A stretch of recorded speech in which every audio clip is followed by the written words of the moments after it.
Students,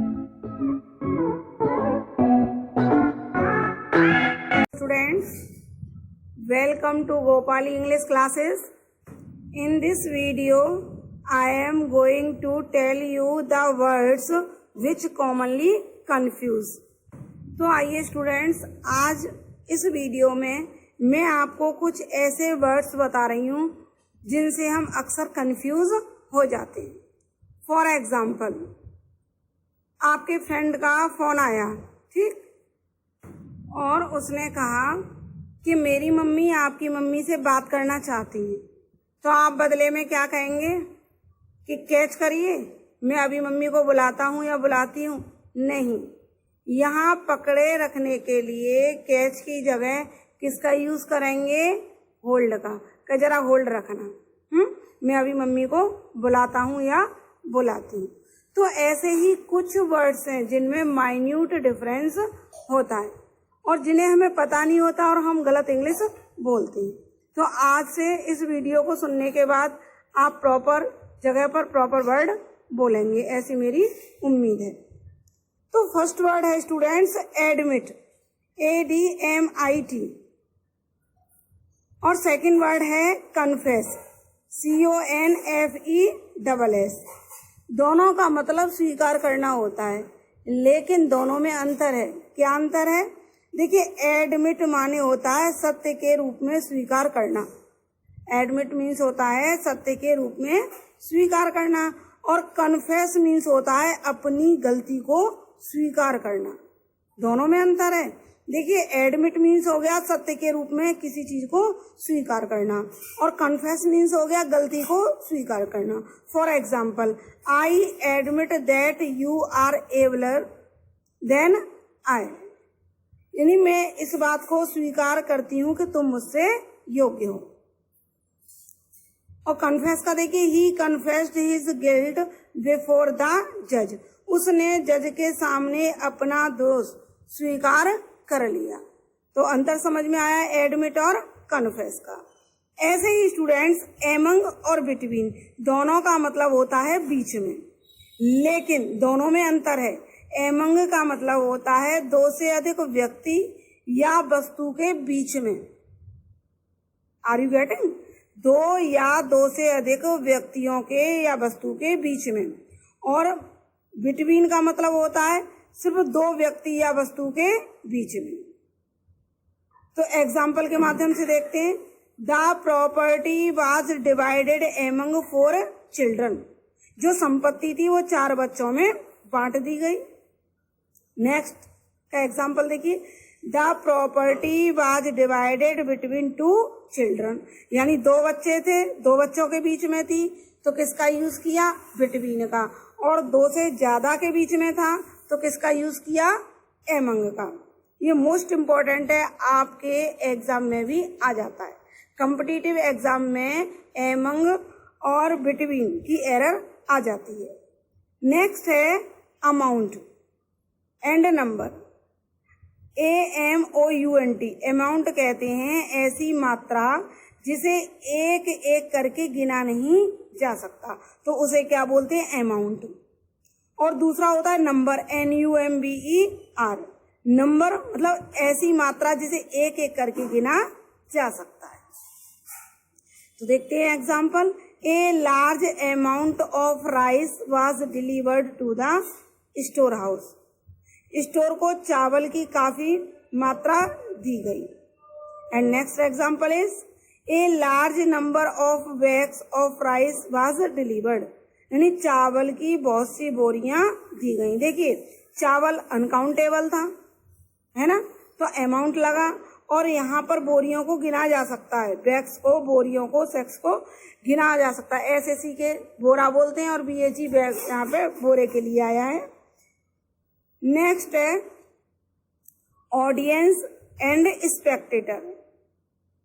audience कहते हैं सुनने वालों का जो ग्रुप होता है, मीन्स श्रोताओं का समूह, और स्पेक्टेटर होता है दर्शकों का समूह।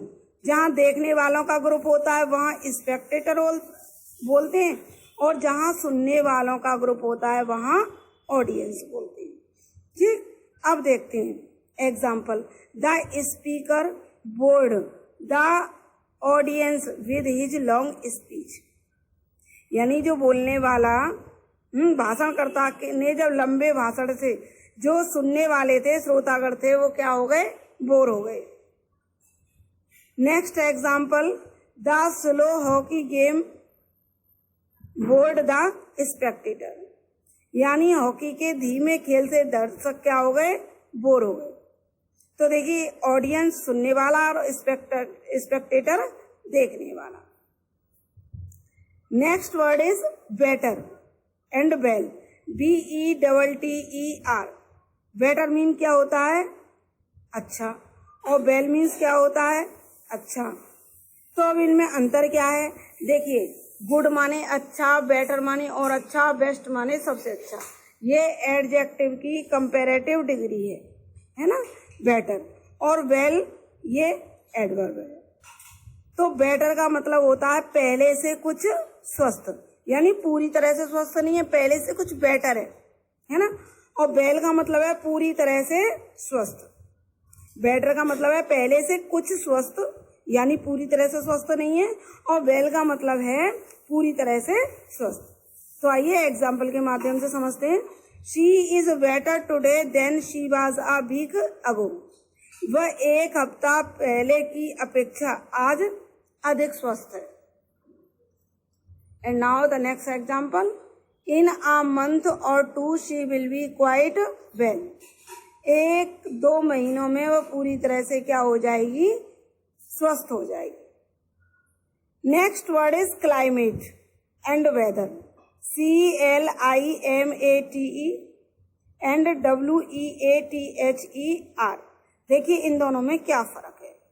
क्लाइमेट होता है एक औसत मौसम जो कि सालों से एक निश्चित समय में रहता हो, जिसे हिंदी में हम इजी लैंग्वेज में बोल सकते हैं आबो हवा, जो लंबे समय से एक निश्चित समय में रह रहा है, सालों साल, तो आबो हवा बोलेंगे। और वेदर कहते हैं वातावरण की दिन प्रतिदिन की स्थिति, उसे बोलते हैं मौसम। जैसे अब जुलाई का महीना है ना, और कभी जैसे बादल हो जाते हैं, बहुत तेज बारिश हो जाती है, मौसम ठंडा हो जाता है, लेकिन गर्मी में ही उस दिन कैसा हो गया, वेदर ठंडा हो गया। तो देखिए दोनों को एग्जाम्पल के माध्यम से देखते हैं। I like the climate of Shimla, मुझे कहाँ की जलवायु अच्छी लगती है, शिमला की। Next, the weather was stormy, जो वेदर था वो कैसा था, स्टॉर्मी था। Next word is despise and detest. देखिए डेस्पाइस माने होता है DESPISE, घृणा करना, और डिटेस्ट मीन्स होता है पसंद न करना। देखिए दोनों में फर्क है। एक चीज होती है जिसे हम घृणा करते हैं, और एक चीज है जो पसंद नहीं है, हमें ज्यादा अच्छी नहीं लगती। देखने में लग रहा है कि दोनों एक हैं, लेकिन नहीं, दोनों में फर्क है। एग्जाम्पल देखते हैं। सम पीपल डेस्पाइस द पुअर, कुछ लोग गरीबों से घृणा करते हैं। आई डिटेस्ट हॉट वेदर, मुझे गर्मी का मौसम बिल्कुल पसंद नहीं है। नेक्स्ट वर्ड है each other and one another. जैसे मैंने बिटवीन और एमंग बताया था, कुछ इसी तरीके से है। ईच अदर कहते हैं आपस में दो व्यक्तियों में, ईच अदर का मतलब है आपस में दो व्यक्तियों में, और वन अनदर का मतलब है एक दूसरे से, यानी दो से अधिक व्यक्तियों के बीच में। अब देखिए, Shubh and Pragati love each other, Shubh और प्रगति आपस में स्नेह करते हैं। और वन अनदर का, these 4 girls have known one another for 10 years, ये 4 लड़कियां एक दूसरे से 10 वर्ष से क्या है, परिचित है।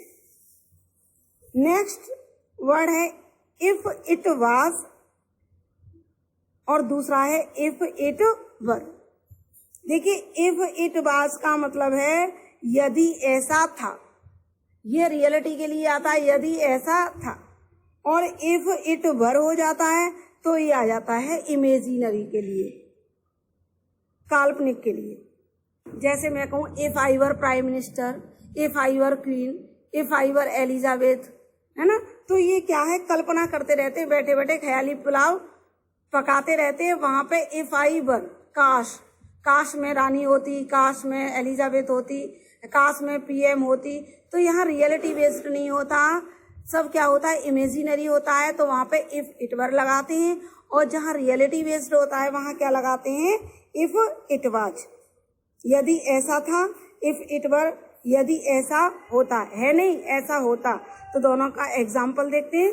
If it was there in the morning it should be there now, यदि वह वस्तु सुबह वहां थी तो अब भी वहां होनी चाहिए। नेक्स्ट देखते हैं, if I were the prime minister of India I would remove poverty, यदि मैं भारत की प्रधानमंत्री होती तो सबसे पहले क्या करती, गरीबी हटाती। यदि मैं भारत की प्रधानमंत्री होती तो गरीबी हटाती। ऐसे ही स्टूडेंट्स, वर्ड है मैनी और मच, दोनों का मतलब क्या है, बहुत। मैनी का मतलब भी बहुत होता है और मच का मतलब भी बहुत होता है, लेकिन दोनों में फर्क है। फर्क सब में है, लेकिन क्या फर्क है वो जानना है हमें। मैनी का मतलब है बहुत से लोग, संख्या में, है ना, और मच का मतलब है बहुत, वो किसमें, अनकाउंटेबल। जैसे there were many students in the class, class में बहुत से क्या थे, स्टूडेंट्स थे। मैं गिन पा रही हूँ उन्हें, आप भी गिन पा रहे हैं, तो ये क्या हो गया, मैनी का यूज किया मैंने। और यदि मैं कहूँ वी हैवंट मच मिल्क, हमारे पास बहुत ज्यादा दूध नहीं है, या चीनी नहीं है, या कोई भी अनकाउंटेबल चीज, तो उसके लिए किसका यूज करेंगे, मच का। नेक्स्ट है मे एंड माइट। देखिए मे का भी मतलब सकना होता है और माइट का मतलब भी सकना होता है। मे का यूज भी संभावना के अर्थ में होता है और माइट का अर्थ भी संभावना के अर्थ में होता है, लेकिन मे का यूज जो होता है वो प्रेजेंट टेंस में होता है, और माइट का होता है वो पास्ट टेंस में होता है। और एक और बात, मे का यूज संभावना अधिक होती है वहां होता है, और माइट का यूज जहां कम संभावना, कम पॉसिबिलिटी होती है वहां माइट का यूज किया जाता है। तो देखिए एग्जाम्पल, ही मे कम टुडे, वह आज आ सकता है, वह आज आ सकता है। He might have come if you had written a letter, यदि तुमने पत्र लिखा होता तो वह आ जाता।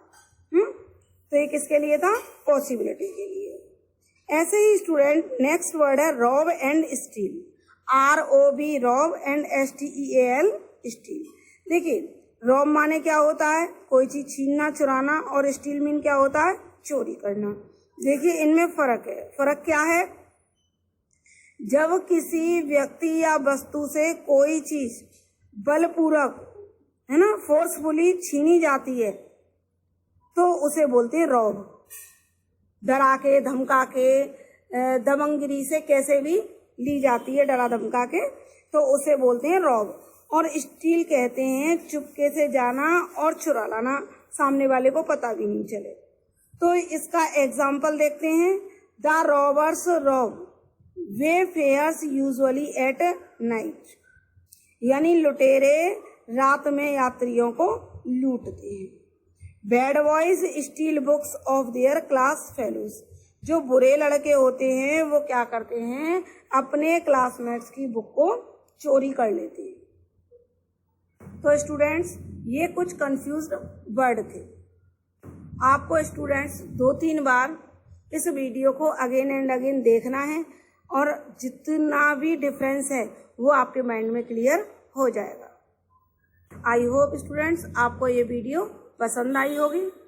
सो प्लीज लाइक, शेयर और कमेंट करना ना भूलें। Thank you.